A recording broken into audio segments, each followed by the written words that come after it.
ಪ್ರಧಾನಿ ನರೇಂದ್ರ ಮೋದಿ ವಿರುದ್ಧ ಕಾಂಗ್ರೆಸ್ ನಾಯಕರ ವಾಗ್ದಾಳಿ ಮುಂದುವರೆದಿದೆ. ಮೋದಿ ವೋಟ್ ಜಿಹಾದ್ ಹೇಳಿಕೆಗೆ ಸಚಿವ ಸಂತೋಷ್ ಲಾಡ್ ಈಗ ತಿರುಗೇಟನ್ನು ಕೊಟ್ಟಿದ್ದಾರೆ. ಇಲ್ಲ ಕಾಂಗ್ರೆಸ್ ನಾಯಕರು ಅಲ್ಲಿ ಅಂದ್ರೆ ಮುಸ್ಲಿಮರಿಗೆ ಹೇಳಿದ್ದಾರೆ, ಮುಸ್ಲಿಂ ನಾಯಕರಿಂದ ಹೇಳಿಸಿದ್ದಾರೆ ವೋಟ್ ಜಿಹಾದ್ ಮಾಡಿ ಅಂತ ಅನ್ನುವಂಥ ಹೇಳಿಕೆ ಮೋದಿ ಅವರದ್ದು ಪ್ರಚಾರ ಭಾಷಣದಲ್ಲಿ ಅದು ತಿರುಗೇಟು ಕೊಟ್ಟಿದ್ದಾರೆ. ಈಗ ಮೋದಿ ಸಾಹೇಬ್ರಿಗೆ ಇದನ್ನ ಬಿಟ್ಟು ಹೇಳೋದೇನು ಉಳಿದೈತಿ? ಈಗ ಜಿಹಾದ್ ಅಂದ್ರೆ ಫುಲ್ ಫಾರ್ಮ್ ಗೊತ್ತಾ ಅವ್ರಿಗೆ? ಮೊದಲು ಅದನ್ನ ತಿಳ್ಕೊಳ್ಳೋಕೆ ಹೇಳಿ ಮೋದಿಗೆ. ಅಂದ್ರೆ ಅವರ ಆಡಳಿತದ 10 ವರ್ಷದಲ್ಲಿ ಈ ರೀತಿ ಆಗಿದೆ ಅಂತ ಒಪ್ಕೊಳ್ತಾರ ಅವರು. ಸಬ್ಕಾ ಸಾಥ್ ಸಬ್ಕಾ ವಿಕಾಸ್ ಹೋಯ್ತಾ? ಈಗ ಎಲ್ಲೋಯ್ತದು? ಚುನಾವಣೆ ಹೊತ್ತಲ್ಲೇ ಹಿಂದೂ ಮುಸ್ಲಿಂ ಪಾಕಿಸ್ತಾನ ಅಂತ ಮಾತಾಡ್ತಾರೆ ಇವರು.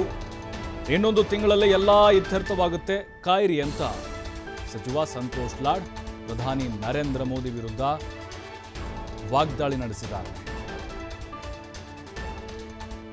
ಮೋದಿ ಸಾಹೇಬ್ರಿಗೆ ಬಿಟ್ಟರೆ ನೀನು ಉಳ್ದತ್ತೇನೆ ಈಗ ಹೇಳೋದು. ಮೋದಿ ಸಾಹೇಬ್ರಿಗೆ ಉಳ್ದತ್ತೇನು ಈಗ? ಮತ್ತೆ ಅವ್ರು ಒಪ್ಕೊಳಕತ್ತಾರಲ್ಲ 10 ವರ್ಷದಲ್ಲಿ ಅವ್ರು ಹೇಳ್ದ ಅವ್ರ ಆಡಳಿತದಲ್ಲಿ ಹಿಂಗೆ ಆಗಿದೆ ಅಂತ ಒಪ್ಕೊಳ್ತಾರೆ ಅಂದ್ರೆ ಹೇಳೋದು ಏನ್ರಿ? ಜಿಹಾದ್ ಅಂದ್ರೆ ಏನು ಗೊತ್ತಾ? ಫುಲ್ ಫಾರ್ಮು ಓದ್ಕೊಳಕ್ಕೆ ಕೇಳ್ರಿ ಮೊದಲು ಅವರಿಗೆ. ಜಿಹಾದ್ ಅಂದ್ರೆ ಫುಲ್ ಫಾರ್ಮ್ ಏನಂತ ಓದ್ಕೊಳಕ್ಕೆ ಕೇಳ್ರಿ. ಸುಮ್ಮನೆ ಏನೋ ಮಾತನಾಡ್ತಾರೆ. ಆಮೇಲೆ ಒಬ್ಬ ಪ್ರಧಾನಮಂತ್ರಿ ಉಳಿದಿದೇನ್ರಿ ಈಗ 10 ವರ್ಷ ಆದಮೇಲೆ ಮಾತನಾಡೋಕ್ಕೆ? ದೇಶದ ಪ್ರಧಾನಮಂತ್ರಿಗಳು ಜನತೆಗೆ ಏನಂತ ಅಡ್ರೆಸ್ ಮಾಡ್ಬೇಕು ಹೇಳ್ರಿ? ಮತ್ತು ಸಬ್ಕಾ ಸಾಥ್ ಸಬ್ಕಾ ವಿಕಾಸ್ ಹೋಯ್ತಾ ಈಗ? ಏನ್ರಿ ಸಬ್ಕಾ ಸಾಥ್ ಸಬ್ಕಾ ವಿಕಾಸ್ ಹೋಯ್ತಾ ಈಗ? ಹೋಯ್ತಾ ಈಗ? ಇನ್ನು ಐತಾ? ಮತ್ತು ಇನ್ನಿದ್ರೆ ಮತ್ತೆ ಹಿಂದೆಲ್ಲ ಯಾಕೆ ಮಾತನಾಡಬೇಕು? ಯಾಕೆ ಮಾತನಾಡಬೇಕು ಪ್ರಧಾನಮಂತ್ರಿ ಇಂಥ ಮಾತುಗಳು? ಚುನಾವಣೆ ಬೇಕು, ಹಿಂದೂ ಮುಸ್ಲಿಂ ಬಗ್ಗೆ ಮಾತನಾಡಬೇಕು, ಪಾಕಿಸ್ತಾನ ಬಗ್ಗೆ ಮಾತನಾಡಬೇಕು. ಇವು ಬಿಟ್ಟರೆ ಇನ್ನೇನಿಲ್ಲ ರೀ. ಇದು ಜಗತ್ ಜಾರಿರ್ತಕ್ಕಂಥದ್ದು. ಇದು ಸ್ವಲ್ಪ ಕಾಲ ಇದೆ, ಇದೇನು ಭಾಳ ದೂರ ಇಲ್ಲ. ಇನ್ನೊಂದು ತಿಂಗಳಲ್ಲಿ ಇದೆಲ್ಲ ಇತ್ಯರ್ಥ ಆಗುತ್ತೆ, ಕಾಯ್ಬೇಕಷ್ಟೇ ಅಲ್ರಿ. ಮೋದಿ ಸಾಹೇಬ್ರಿಗೆ ಬಿಟ್ಟರೆ ನೀನು ಉಳ್ದತ್ತೇನೀಗ ಹೇಳೋದು.